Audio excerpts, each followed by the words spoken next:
Direi che rimaniamo focalizzati sulla fonte Miteni. Così il procuratore di Vicenza ieri circoscriveva l'obiettivo principale su cui concentrare le indagini dopo essere stato ascoltato dalla Commissione nazionale sui FAS.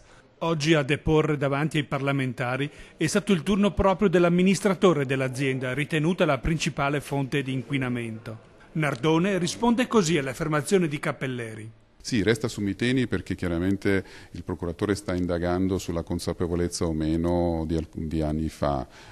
Questo per quanto riguarda l'indagine all'interno di Miteni, ma io direi che il focus invece, come ha detto il Tribunale Superiore delle Acque a gennaio, deve spostarsi sugli utilizzatori dei PFAS, perché mentre Miteni sta depurando e non immettendo più PFAS a catena lunga, gli utilizzatori ancora lo fanno. Il procuratore, sempre ieri, aveva inoltre dichiarato che a rallentare i tempi per la conclusione delle indagini contribuisce in maniera pesante l'attesa per l'esito delle analisi epidemiologiche realizzato dalla Regione Veneto. Purtroppo questa indagine, a quanto mi dicono, necessita di circa 2 anni di tempo ancora. Oggi il turno alle audizioni è toccato proprio al direttore generale della Sanità del Veneto. Io mi sento di dire che ognuno deve fare il suo mestiere, quindi io non posso assolutamente esprimere nessun tipo di giudizio.